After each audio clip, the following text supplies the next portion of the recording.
So here's what just happened, and I need you to stay with me on this because the implications are extraordinary. Congress held a vote today. Not a typical legislative vote, not a procedural motion, but a direct challenge to the sitting president's authority to remain in office. According to multiple reports from Capitol Hill, the vote passed, and Donald Trump, according to sources familiar with the matter, has indicated he will not comply. Now, before we go any further, I want to be clear about what we're analyzing here. This isn't about whether you support Trump or oppose him. This is about the constitutional framework that holds the entire system together, and what happens when that framework is tested in ways we haven't seen in modern American history. Because what's unfolding right now raises questions that go far beyond one administration, one party, or even one election cycle. Let me walk you through how we got here, because the context matters more than the headlines. 3 days ago, there were closed-door meetings in the Senate. Documents suggest these weren't routine strategy sessions. Analysts who have been tracking congressional behavior say the language coming out of these meetings was different, more urgent, more final. The word constitutional crisis started appearing in briefings, not from fringe commentators, but from institutional voices. Then yesterday, the House leadership made an announcement that caught even seasoned political observers off guard. They were moving forward with what some are calling an unprecedented legislative mechanism, a vote that would formally challenge the president's continuation in office. The stated basis, according to statements released by congressional leaders, centers on allegations that Trump violated core tenets of his oath, specifically related to actions taken in response to recent geopolitical tensions. Now, whether those allegations hold legal weight is a matter of fierce debate, but what's not debatable is this. The vote happened, and it passed with a margin that signals this wasn't a partisan stunt. Reports indicate that members from both parties participated, which tells us something significant about the institutional pressure behind this move. Here's where it gets more complicated. Sources close to the White House are confirming that Trump's response was immediate and unequivocal. In a statement circulated through official channels, he reportedly characterized the congressional action as illegitimate, unconstitutional, and politically motivated. The exact wording, according to multiple outlets, includes language suggesting that he views this as an attempted coup by establishment forces who never accepted his presidency. Now that framing is critical because it sets up a standoff that has no clear resolution within existing legal structures. The Constitution provides mechanisms for removing a president, impeachment, the 25th Amendment. But what's being described here doesn't neatly fit into those categories. Analysts are calling this a gray zone, a situation where the letter of the law meets the limits of institutional enforcement. And when you're in that gray zone, outcomes depend less on legal text and more on who controls the levers of power. Let's talk about what those levers are, because this is where the analysis gets serious. The first lever is legitimacy. Who does the military listen to? Who do federal agencies take orders from?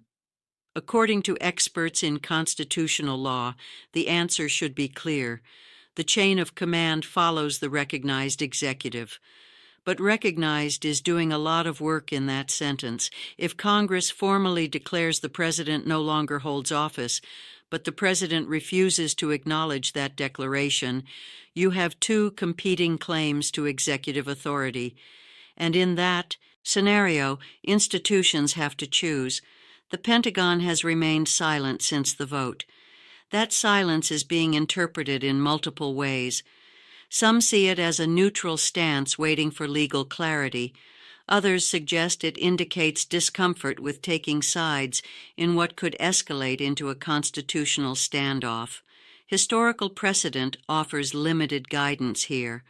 The closest parallel might be the secession crisis of 1860. and we know how that ended. The second lever is enforcement. Let's say Congress declares the vote valid and Trump's presidency terminated. How do they enforce that? The Secret Service operates under Treasury, but they take an oath to protect the office. If there's ambiguity about who holds the office, their legal obligation becomes unclear. Capitol Police answer to Congress, but their jurisdiction is limited.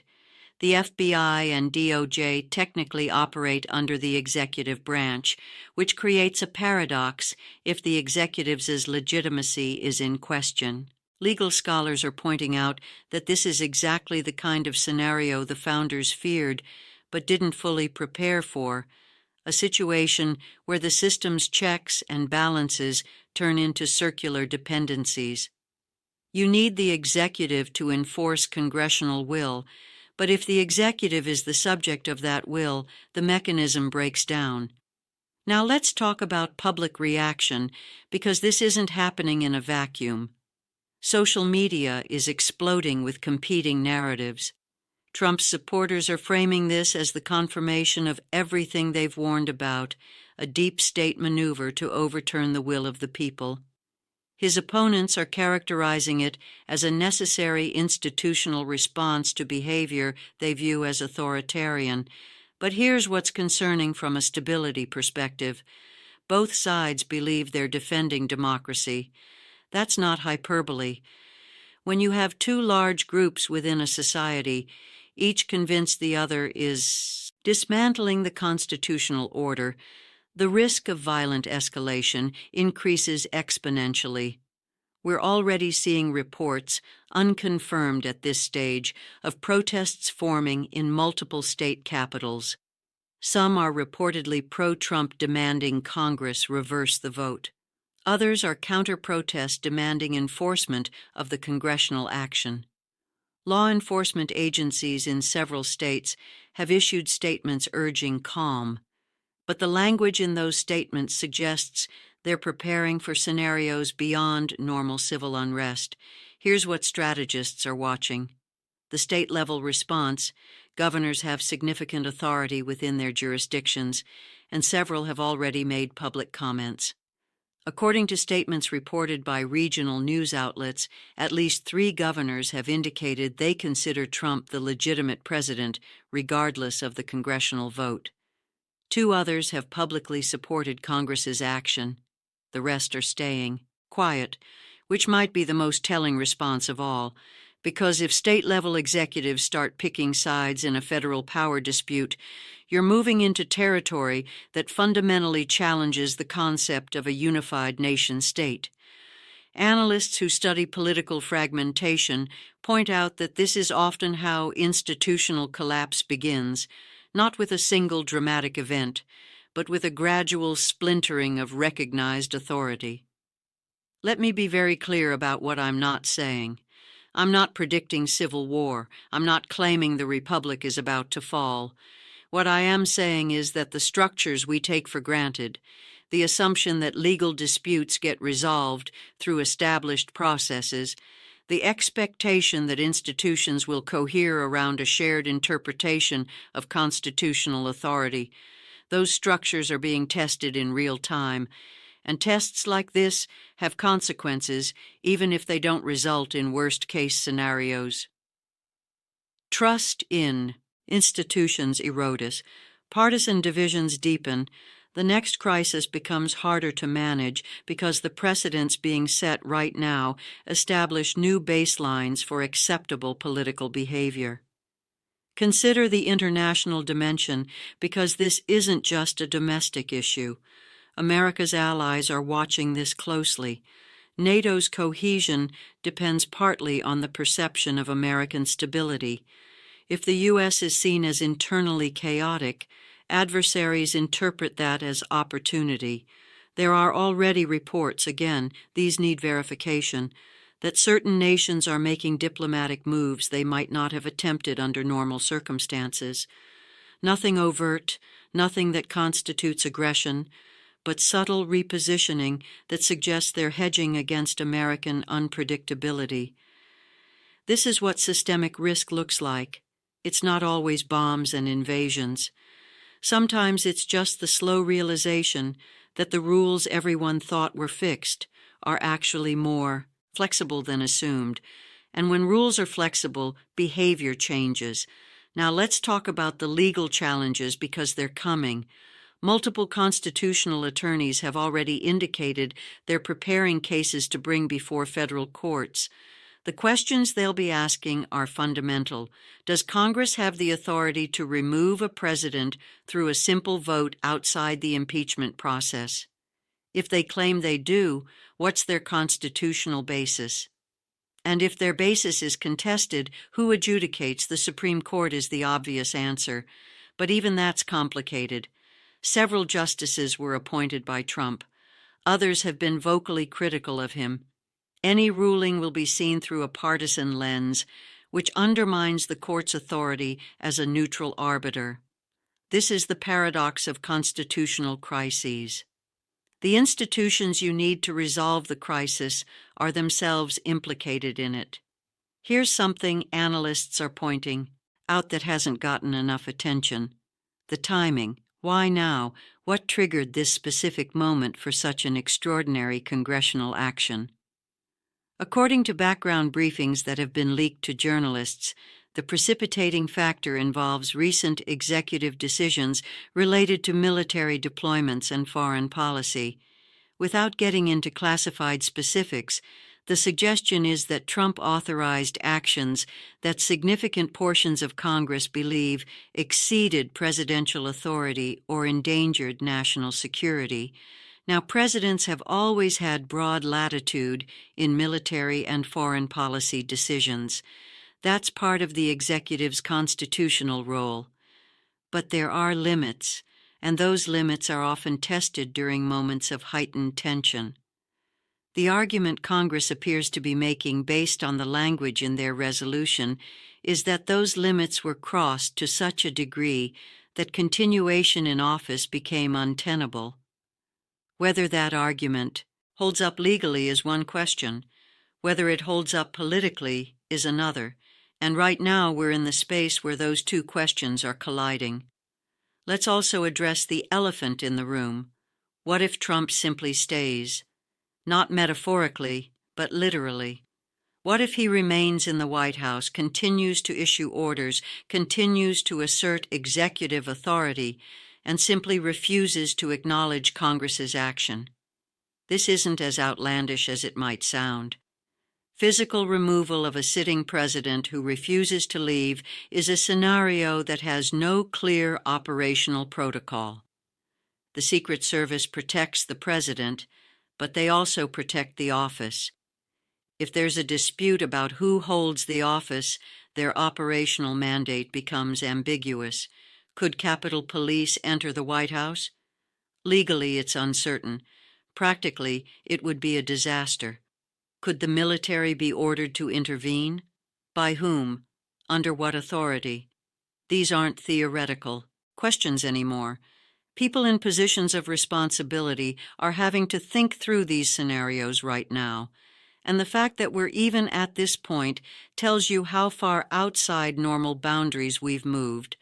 Public opinion is split in ways that mirror the institutional split, and that's what makes this so dangerous. Polling data, and take this with appropriate skepticism given how fast things are moving, suggests the country is roughly divided into thirds.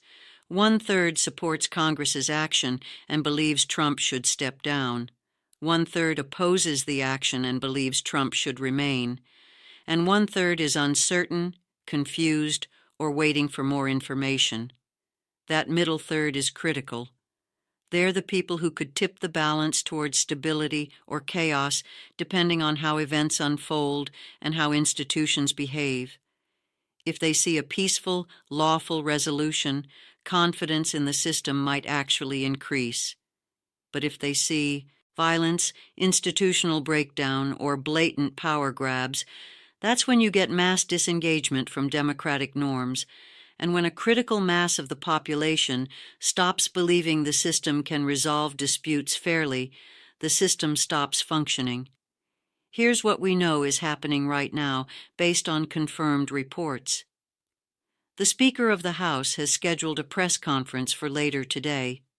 The Senate Majority Leader is reportedly in consultation with constitutional scholars and former government officials. Trump's legal team has announced they're preparing a comprehensive legal response that will challenge the congressional action on multiple grounds. State governors are holding emergency meetings. Law enforcement agencies are coordinating across jurisdictions, and international allies are reaching out through diplomatic channels, trying to understand what America's position will be on ongoing global commitments. All of this is happening simultaneously, and the speed at which decisions are being made or not made will shape outcomes in ways that are hard to predict. I want to emphasize something important here. What I'm providing is analysis based on available information and expert assessment of constitutional and institutional dynamics. I'm not claiming to know exactly how this will resolve. Nobody does. We're in uncharted territory. But what we can do is understand the forces at play, the historical patterns that might offer guidance, and the decision points that will determine whether this becomes a manageable crisis or something far worse. The next 48 hours are critical. If legal clarity emerges quickly, if institutional leaders act responsibly, if both sides pull back from maximalist positions, this could de-escalate. But if any of those conditions aren't met, we could be looking at a situation that reshapes American governance in fundamental ways. One more thing to consider: precedent. Whatever happens here sets a template for future disputes. If Congress can remove a president through a non-impeachment vote, that becomes a tool available for future Congresses. If a president can refuse congressional directives without consequence, that becomes a model for future presidents. If states start choosing which federal authority to recognize, that becomes a pattern for future federal-state conflicts. These aren't abstract concerns. They're the building blocks of how power operates in a constitutional system, and once you move certain blocks, the whole structure shifts. So where does this go from here?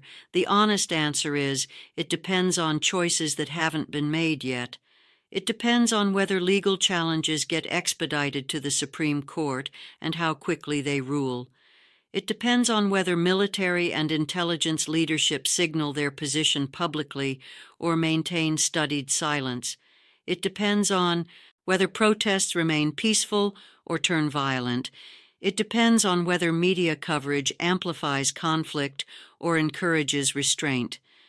It depends on whether international actors exploit the situation or exercise patience. And perhaps most importantly, it depends on whether the American public demands resolution through constitutional means or loses faith in those means altogether. Because that's what's really at stake here. Not just who serves as president, but whether the constitutional framework itself retains legitimacy as the arbiter of political disputes. Everything else flows from